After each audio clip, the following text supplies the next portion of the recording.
So me first, if it works. Okay, so the Boost project was funded from money from the central government's Migration Impact Fund. And this money was collected from payments made by people obtaining visas, UK visas. This money was collected in a pool, and organisations from around the UK bid for various amounts of money to look at how they could set up something to ease migration, the impact of migration on services in their cities. So for us in Leicester, we wanted to raise the profile of the services that we had and how to access those services, and break barriers to employment and training and develop people's skills that they've already got. Okay. So the idea was really to link appropriate services to the needs of the people rather than crisis interventions. For example, people maybe accessing A&E at the hospitals instead of going to their GP because they don't know how to access a GP. Services understanding what the needs of the communities are, and then hopefully by improving opportunities and links with employment and other training providers that we have in the city. So for us, how STAR was going to do it was to recruit 10 representatives from migrant communities in Leicester, and we had over 30 people that were really interested, and it was a really difficult decision actually. So we're going to train those as trainee community advisors, provide information and training on a range of services for twice a week for 20 weeks. And the reason it was twice a week was we didn't know who we were going to get at the time, and we thought people might have other commitments like work or children or any other commitments anyway. And the 20 weeks was hoped that the continuation of the funding, we would either develop the people that we'd got or do it again with another 10 people. But unfortunately the funding was cut, so we weren't able to do that. So then I approached various, and many in here already, organisations and asked them to provide information and on the services they deliver. Okay.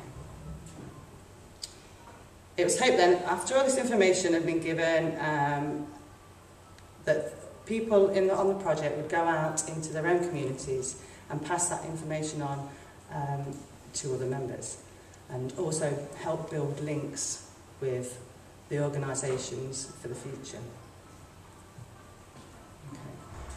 So the training that we had over 40 odd different services, departments and organisations that came to deliver the training to us, from housing benefits, housing options, choice-based lettings, other housing stuff, the adult social care, child protection, things like that. Also antisocial behaviour, employment rights, and interview skills for obviously future employment. As well as people coming to see us, we went to see them in their own offices.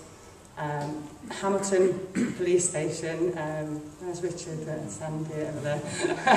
The police were really behind us on it, and we went to Hamilton Police Station, did a tour of the custody suite, which was really interesting, had hate crime training and also restorative justice, which I must say everybody really, really loved and really understood the concept of. Oh yeah, various other, like the City Max, and also, I've got to say, environmental services were more than 100% behind us, so we were really pleased with their contribution. We spent 2 days at Beaumont Lee's recycle plant, the Biffa plant, ball rolling mill, and 12 members of staff from each department with environmental services came to talk about their service. Everything from fly tipping, graffiti, waste management, It was a really interesting 2 days, and I'm really grateful.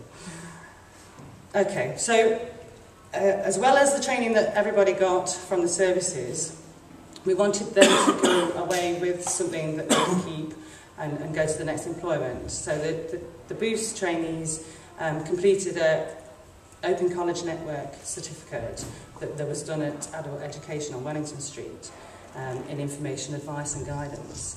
And it was the first time they delivered it there, so they were piloting it for them. They also attended resettlement training, which all STAR support workers attend as part of their development. And they went to our STAR's big team meeting, where it happened at that particular time that they had presentations from the Gypsies and Travellers community. So we got to meet and listen to their community advisors, which was also really interesting. Housing Benefits have invited the group, and they went to a consultation, and hopefully that will continue. And then we were invited to the Chief Constable's social evening at police headquarters in Enderby, and we all went, and the group went in their traditional dress, which was really good too. Okay. As well as the Boost trainees, I'm not really mentioning future jobs for them, but they also wanted them to come away with something as well that they could take in the future.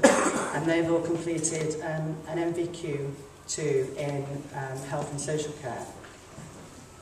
They also, with their mentors, who looked after them for the 6 months, did mentoring training and also supervision training. So a lot of training went on. Okay, so the project's come to an end, and we always talk about outcomes, but I think in this sort of situation it's quite difficult to show. We haven't really got statistics to prove how things were before and nothing to compare them against. But from my point of view, I can see that links and contacts have been developed through the services and through the community members.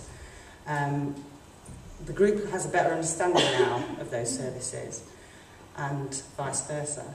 And also I think the group has a better understanding of each other's community, which is also very useful. Okay. One thing I did do while we were on the project is gave people signposting sheets to try and record the advice or information that they were sharing with other people.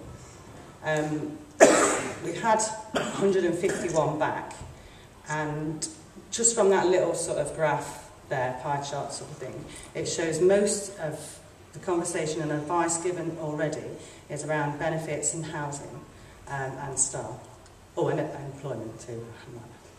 I'm not sure how relevant it is, whether it's just because benefits were at the beginning and they've had a chance to talk to more people, or what, I'm not quite sure. Okay. So, for the future, we don't want things to end as is. And we've been speaking to libraries, community libraries, who are very interested in letting us set up surgeries within certain libraries, in the hope that we bring people in to register with a library so they can use all their services, and also they're getting information and advice that they need as well.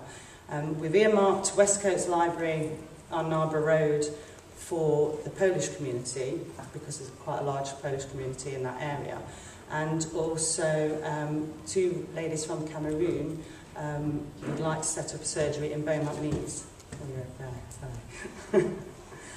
And we already have Felly, who's a member of the Afro-Innovation Group, that already works out at Central Library, which is really successful, from what I've heard. Okay. So like I said, the group wants to continue in a different form. I won't talk too much about it because they're going to say some more about it later. And we're also hoping that even though the project's finished, people will come back and do work experience with STAR hostels, and after Education Welfare Officer, BHL, that's over there, came to deliver information about her service, one of our trainees is interested in Education Welfare Officer as a career, and BHL has very kindly offered to let her go and do some work experience with her.